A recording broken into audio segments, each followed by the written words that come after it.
Ça faisait 3 heures que j'étais en live. Et en fait, je sais pas. Ça m'a coupé le live, mais sans me le dire. Bon, la prochaine fois, je me fierai à mon écran. Voilà, pareil. C'est pas grave. Écoutez, ça s'est bien passé. J'ai mis donc ce pain à cuire dans ce moule là, que je vous ai montré au début du live. Là, le moule en forme de fleur. Et puis, je l'ai mis au four. Par contre, là, c'est la partie qui était en bas. Et c'était un peu proche de la grille du dessous. Donc, ça a un petit peu grillé. Là, il est en train de refroidir. Donc, je l'ai mis à chauffer donc 240 degrés 30 minutes. Au nez, j'ai senti que ça cramait un peu, mais la prochaine fois, je vais le surélever. Je vais le surélever dans le four. Parce que je vais vous montrer. En fait, comment dire, c'est qu'en fait, bon là, je l'ai mis le fameux plat, le moule en silicone. Et alors, au niveau du four, ce qui s'est passé, c'est que là, je l'avais mis très bas, le cake, là. Et là, il touchait un peu trop la résistance du bas. Donc, la partie basse, bah, c'est pas comme d'habitude. Là, je suis contente, ça fait une croûte en bas, en haut. C'est très bien. Mais la prochain coup, pour pas cramer mon plat, hein, c'est quand même dommage, je vais surélever comme ça, avec des petites boîtes, là, comme ça. Genre, boîte de sardines, petite boîte. Là, je mettrai mon plat, mon moule. Et puis, donc là, il faut pas non plus qu'il soit trop proche de là. Mais là, vous voyez, là, ça touchait quasiment là.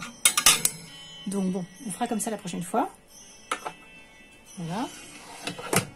Et j'avais mis, donc, les coupelles d'eau également pour cuire tout ça. Hein, donc, en fait, j'avais mis les coupelles... pendant les 30 premières minutes pour la formation de la croûte, 2 coupelles d'eau comme ça, de la récup, à côté de mon plat dans le four. Donc là, ça s'est démoulé très très facilement, hein, j'ai pas du tout galéré. Donc vous voyez, là je suis contente parce que j'ai pas repétri la pâte, vraiment, après la première levée, après 1 heure de levée, hein, c'est là que le live il a dû s'arrêter, sans que je le sache. Donc après 1 heure de levée, donc j'ai juste transvasé de mon saladier où j'avais fait la pâte, j'ai juste un petit peu malaxé rapidement pour réhomogénéiser avec ma spatule, et puis je l'ai mise dans mon moule en silicone. Donc là on attend que ça refroidisse et après on va le couper. Donc là finalement là il est un petit peu moelleux quand même, là aussi. Bon là, il faudra le couper avec le bon couteau. Ça me fait un beau pain à trous. Mais surtout hyper facile dans la réalisation. Donc le moule en silicone est une bonne option pour avoir un pain. Vous n'êtes pas obligé de repétrir la pâte. Donc là, comment dire,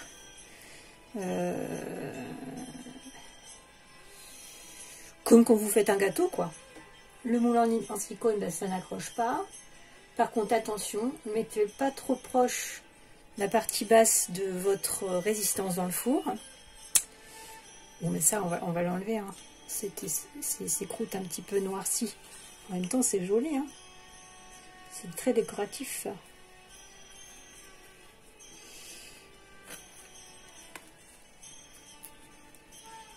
Voilà, là, c'est mou. Là, évidemment, on a une bonne croûte bien dure. Il faut la surveiller hein, pendant la cuisson. Si vous sentez que ça commence à cramer avec le nez, fiez-vous à votre nez. Et éventuellement, baissez un peu la puissance du four. Hein. Et puis surtout, réglez bien la hauteur. Pas trop proche des résistances, ni en haut ni en bas. Il faut lui laisser quand même la place éventuellement de gonfler. Voilà. Il n'a pas énormément gonflé, mais bon, en tout cas, je pense que... Si je m'amusais à le peser pour voir. On va voir ce que ça donne. J'ai 722 là. Donc on est parti de 500. On est arrivé à 722. Pour un pain qui pourrait être plus gonflé. Mais en tout cas voilà. Donc c'est à peu près ce que j'avais dit. Hein, entre 1,4 et 1,5 fois 1,4 et 1,5. C'est tout à fait honnête et cohérent. Après, moi je le mettrai tout simplement... dans un sac en tissu, ou bien si vous n'avez pas, vous mettez dans un torchon, et le tout dans une pochette papier Donc évidemment quand il sera froid et tout ça, quand j'aurai consommé la première partie, et je le mets au réfrigérateur et ça me dure facile une semaine, sauf si vous l'avez mangé avant. Ben, le dernier, je l'ai fait il y a une semaine, je l'ai fini hier, le jour où je l'avais fait. Et puis ben voilà, ça se garde relativement bien en faisant comme ça, quoi. Donc évidemment, si vous êtes plus gourmand ou plus nombreux, ça dépend qu'est-ce que vous mangez comme pain en quantité. Ben, voilà, il va se garder en le remettant au frais comme ça et en s'arrangeant pour l'avoir d'un seul tenant comme ceci. C'est mieux qu'une baguette. Ça va se garder donc facilement pendant jusqu'à une semaine, quoi. Voilà. Dans un endroit frais ou au réfrigérateur. Ça dépend comment vous êtes installé. Voilà. On aurait pu mettre aussi des petites zestes d'orange, peut-être. Après, vous pouvez mettre ce que vous voulez dedans.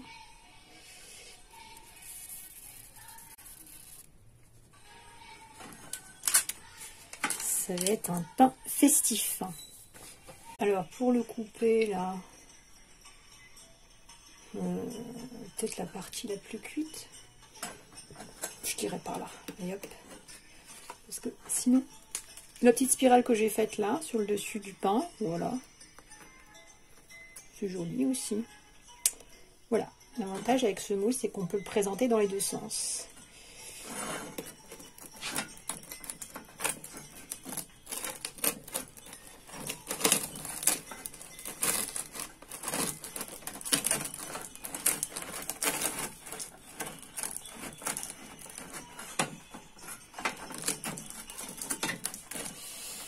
Vous n'êtes pas obligé de le couper tout de suite comme moi, hein. C'est parce que là je vous montre, mais normalement je vais pas en manger tout de suite, hein.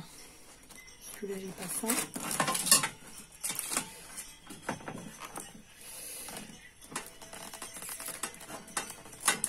Je devais avoir une seule vidéo d'un seul tenant, mais évidemment il y a eu des petits problèmes encore. Mon live s'est coupé sans que je sois au courant. J'ai même pas pu relancer. Bon, au moins, il n'y en aura que 2. Alors là, par contre, il n'est pas facile de vous montrer. L'intérieur, c'est bien brun. C'est relativement bien mou, ça. Il faudrait que je coupe une tranche. Allez, tant pis, je vais couper une tranche.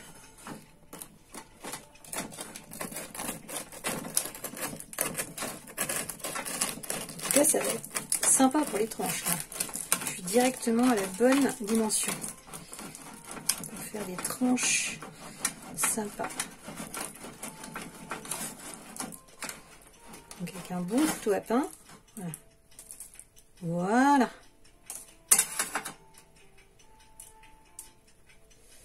Il y a un petit bout là qui est resté à l'intérieur.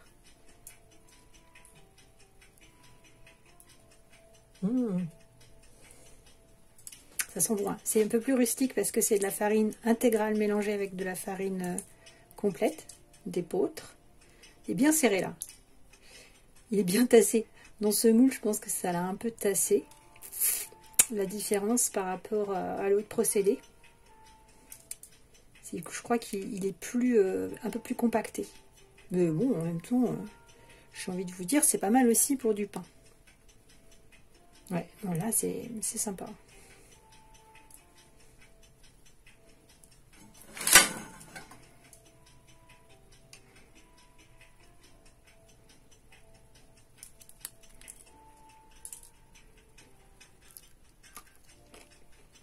Je goûte un peu quand même.